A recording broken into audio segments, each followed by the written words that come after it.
financier dyan sa rally na yan. Patay na! Nabuko na po, mga bossing chipamo, sir. Patay na.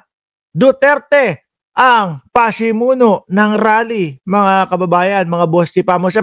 Kaya nga po kung nakita nyo, yung unang ano natin, yung unang ipinakita po natin doon sa Mark Ramos channel, yung kay Marcoleta, lahat po, yung buong speech ni Marcoleta, mga boss chipamo, sir, ano, yung buong speech ni Marcoleta, mga bossing ay lahat po political.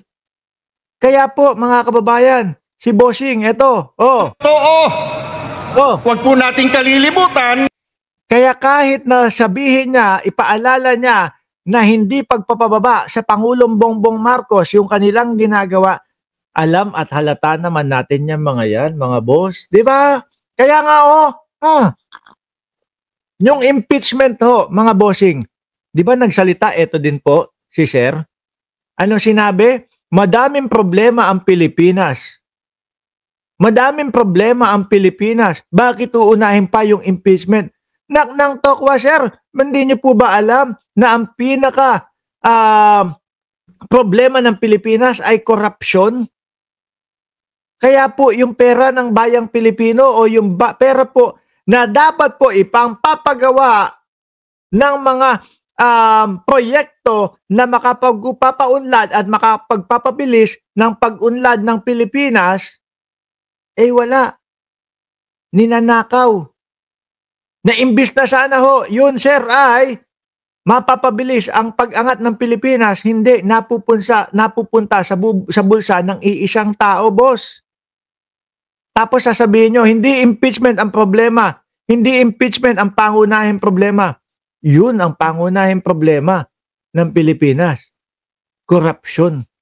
At yan ang dahilan kung bakit gustong imbestigahan, tignan, no, ang vice-presidente. Pakinggan ho natin si Sir. Kasi sinasabi nila hindi daw pagpapababa kay Pangulong Bongbong Marcos yung ano nila. Yun yung pambungad. Pero doon po sa mga kilos nila, sa mga sinasabi nila, pati doon sa Net25 nila, gigil na gigil kay Pangulong Bongbong Sapagkat karapatan ng bawat isa na malaman kung ano ang totoo. Huwag po nating kalilimutan, buwis ng mga mamamayan ang ninakaw ng mga korap. Opo. At eto, sir, kung maalala mo, di ba? Sumisigaw ka niya, buwis ng mamamayan ang ninakaw ng mga korap. Sa impeachment, buwis ng mamamayan din. Yung gusto naming malaman kung nilustay ba ni Vice Presidente Inday Sara Duterte. Pero ano sinabi nyo? Hindi dapat unahin yun. Madami pa daw na mas mabigat na problema ang Pilipinas. Ano ba talaga, sir? Nung panahon ni dating Pangulong Duterte, kung maalala nyo, ano sabi ng ombudsman? Yung mga salin ng mga politiko? Wala. Pinahirapan ang mamamayang Pilipino para masilip, makita, malaman, sir. No? Bakit po walang transparency and accountability na rally kayong ginawa noon? Yung kay Joel Villanueva? Di po ba? Ano yung kay Joel Villanueva? Nagulantang tayo, bigla na lang nating nalaman, wala na palang kaso si Joel Villanueva. Gulat tayo, di ba? Transparency po ba ang nangyari nung panahon ni dating Pangulong Duterte? Parang hindi naman, boss. Mga formally, bakit wala kayong mga rally noong panahon na yun? Bakit ito? Nandito kayo. Ngayon, kung kailan inilalatag po ni Boying Remulla o lahat po ng magiging balita dito o lahat po ng mangyayari dito sa ombudsman, ibabalita po namin sa taong bayan. Maya't maya, minuto, merong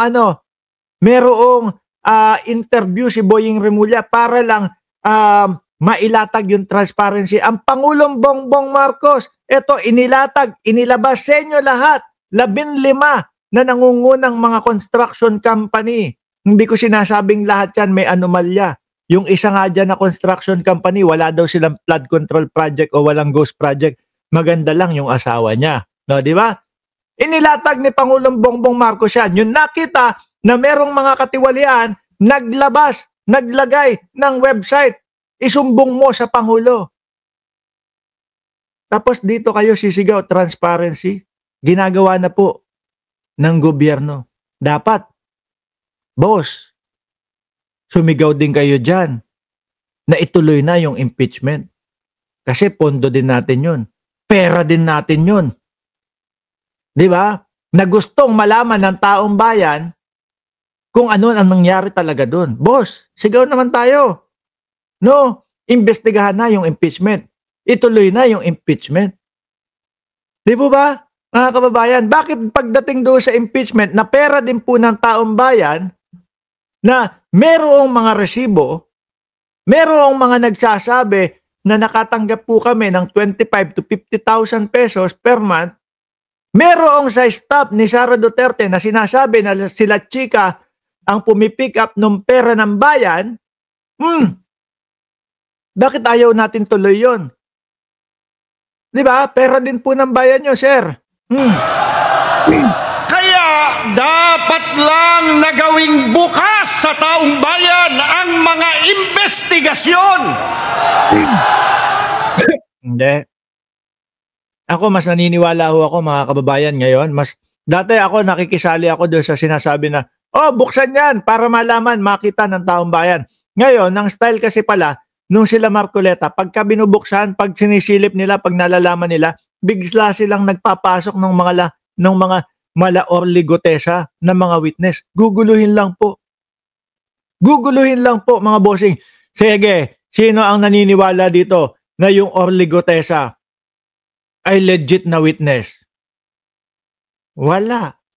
Unless kung INC ka, baka naniniwala ka kay Orligotesa. Kasi nga, sinabi ni Marcoleta na yun lang daw po ang katiwa-tiwala at yun lang daw po ang pinaka-magaling na witness nila. Si Gotesa daw po. Kaya ang ating pagtitipong ito ay isang mapayapang panawagan. Bakit nyo naman po kasi pinapaalis yung mga kapulisan kung mapayapang panawagan yan? Yung pulis po, no? Yun, yung malapit sa stage. Yung pulis po, makakapagpanatili po ng kapayapaan yun.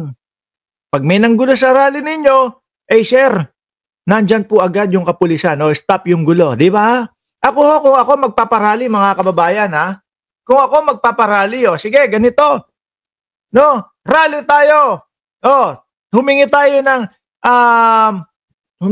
ng permit sa gobyerno, humingi tayo ng permit sa munisipyo ng Maynila. Binigyan tayo. Sasabihin ko pa kay Boss Isko, kay Mayor Yorme. Baka naman pwede. Padalhan, bigyan mo kami ng madaming kapulisan para mapanatili yung kapayapaan doon sa rally. Para kung kami ay guluhin ng iba, eto may mga pulis, di ba? Pero sa kanila, hindi. Sinigawan, pinagalitan yung mga kapulisan. Na marinig, madama ng mga nasa kapangyarihan ang tinig ng sambayanan. Di ba kaya nga may mga investigasyon na, kaya nga may ICI na din, boss? O baka gusto nyo lang makaporma sila Marcoleta. Baka gusto nyo lang makaporma sila Marcoleta. O baka kayo din, gusto nyo din, no? Bagay, tingin ko, totoo. Gusto ng INC na ang mga diskaya ay maging maging witness. No? Witness protection. Sumailalim. Tingin ko naniniwala ang INC na hindi guilty o hindi most guilty ang mga Gutesa. Ang mga diskaya, no? Hindi, pinayagan nila na sabihin ni Marcoleta, yun. Pagkahaba-haba ho, kanina nga, di ba, hindi na natin tinapos, hindi na natin tinuloy, dahil pagkahaba-haba ho, mga kababayan, puro po politika yung binabanggit ni Marcoleta. Sabi ni Ma'am Neng Gigi, magkano kaya bayad dyan sa pinuno ng INC para mag-rally? Hindi ko ho alam eh. Tuloy. Ipakita ang totoo. Ilantad ang katiwalian. Totoo, sir. Tama. No, tama po kayo. Pero bakit po doon sa impeachment? Kumontra kayo. Hindi nyo sinabing kontra kayo.